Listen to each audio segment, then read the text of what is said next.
Assalamualaikum warahmatullahi wabarakatuh.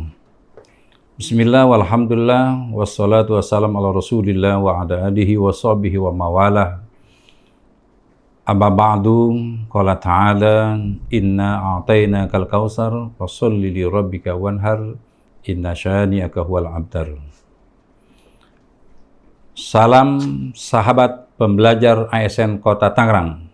Bertemu kembali pada video pembelajaran Tangerang Government University atau GORFU. Kali ini kita akan membahas tentang manajemen tata laksana kurban.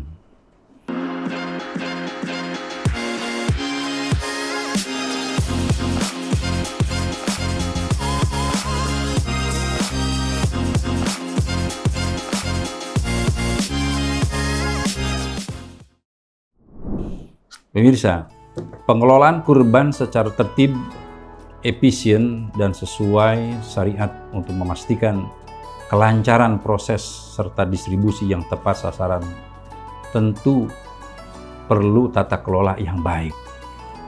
Akan kita mulai dari yang pertama, perencanaan dan koordinasi pelaksanaan kurban. Yang pertama, pendataan peserta kurban. Meliputi latar belakang. Mengapa latar belakang ini perlu kita sampaikan? Karena di sini memuat minimal 3 hal. Yang pertama, transparansi dan akuntabilitas. Ini perlu kita jaga ya kepada publik. Yang kedua, pengelolaan dana dan hewan kurban. Ini juga hal yang sensitif. Jadi panitia harus siap ya, transparansi, akuntabilitas, tata kelola dana dan sebagainya. Kemudian yang ketiga, masalah distribusi daging yang adil. Selanjutnya, dalam pendataan peserta kurban, ada tujuan, yaitu mengetahui jumlah peserta dan jenis hewan kurban yang dikurbankan. Kemudian menyusun kelompok sesuai hewan kurban. Misalnya, untuk sapi 1 ekor untuk 7 orang, atau 1 ekor kambing atau domba untuk 1 orang. Kemudian tujuan pendataan ini juga mempermudah pengumpulan dana. Berapa yang jadi target panitia dan seterusnya. Kemudian memastikan pelaporan yang akurat agar semua berjalan dengan baik. Kemudian metode pendataan. Yang pertama, formulir pendaftaran bisa manual atau online ya. Misalnya kalau online itu dengan Google Form dan sebagainya. Kemudian pencatatan digital. Bisa menggunakan Excel atau juga aplikasi kurban lainnya. Bisa jadi panitia membuat ide-ide kreatif ya dari pencatatan digital ini. Kemudian metode pendataan peserta kurban bisa dengan komunikasi terpusat, misalnya dengan email, dengan WhatsApp, grup-grup WhatsApp dan sebagainya. Selanjutnya, contoh pendataan atau formulir.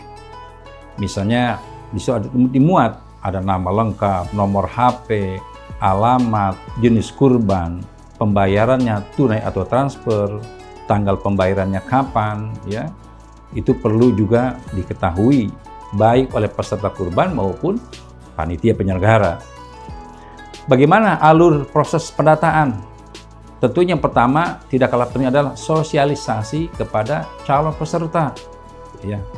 Bagaimana target, tujuan, keinginan panitia, maka perlu sosialisasi yang jelas, yang masif. Setelah itu apa? Pengisian formulir. Lalu dilanjutkan dengan verifikasi dan validasi data. Ini penting untuk memastikan data yang masuk adalah akurat. Lalu pembentukan kelompok, ini perlu untuk memudahkan kinerja berikutnya. Dan terakhir berkaitan dengan pendataan adalah rekap data akhir. Jangan lupa di bawahnya dalam formulir itu ditulis ya, ada panitia dengan stempel nama yang jelas. Ini untuk menjaga akuntabilitas dan kepercayaan publik. Kemudian, yang tidak kalah penting adalah apa itu? Pengumpulan dana. Sering kadang menjadi kendala di tengah masyarakat kita bahwa pengumpulan dana ini menjadi hal yang sulit. Tetapi kalau kita rancang sedemikian rupa ya, dengan perencanaan yang bagus, insya Allah akan berjalan dengan baik. Nah, tujuan dari pengadaan adalah untuk pembelian hewan kurban, ya sapi, kambing, domba dan sebagainya. secara gotong royong dan juga menyalurkannya kepada yang berhak menerimanya. Ini penting untuk menjadi tujuan agar jelas pelaksanaan kurban. Target-target yang ingin disampaikan panitia dalam pelaksanaan kurban apa misalnya? Misalnya ditujukan kepada sekitar lingkungan masjid, atau lingkungan RW, atau lingkungan RT, atau lebih luas lagi, silakan dirancang. Ya. Target hewan misalnya, sapi sekian banyak, kambing sekian banyak, silakan. Semakin banyak perencanaan, semakin tinggi, semakin besar, maka semakin semangat panitia itu. Ya. Kemudian apalagi biaya. Penting untuk diketahui biaya. Misalnya, panitia merancang untuk 1 ekor sapi biasanya 7 orang. 1 orang itu dibebankan misalnya 3.500.000, tinggal dikalikan saja. Ya. Atau 1 ekor kambing, untuk 1 orang 3 juta rupiah. Silakan panitia memusyawarahkan. Kemudian, metode pengumpulan dana. Tentunya kita juga harus membuat perencanaan yang baik. Ada metodenya. Apa misalnya? Bisa dengan patungan, via transfer bank, atau dengan QRIS, ya. Bisa juga dengan kotak donasi di masjid. Ada arisan kurban, itu opsional ya. Ada juga ide-ide kreatif dari DKM, takmir masjid. Mereka membuat semacam arisan kurban. Ya. Ada juga kurban sunnah dan seterusnya. Video singkat di Instagram dan TikTok, ini juga metode pengumpulan dana. Nah, biasanya kalau dengan video singkat ini dipublish di medsos, itu jangkauan akan lebih luas lagi. Ya, bahkan ini bisa menjangkau di luar area kepanitiaan itu sendiri. Ya. Kemudian yang tidak kalah penting adalah jika diselenggarakan oleh DKM masjid, maka diumumkan secara rutin berapa pemasukan, ya, berapa yang sudah dikeluarkan biaya operasional dan seterusnya, agar tetap terjaga ya akuntabilitas tadi ini. Kemudian dari pengumpulan dana ini juga informasi, donasi, dan kontak yang tidak kalah pentingnya. Di mana mereka?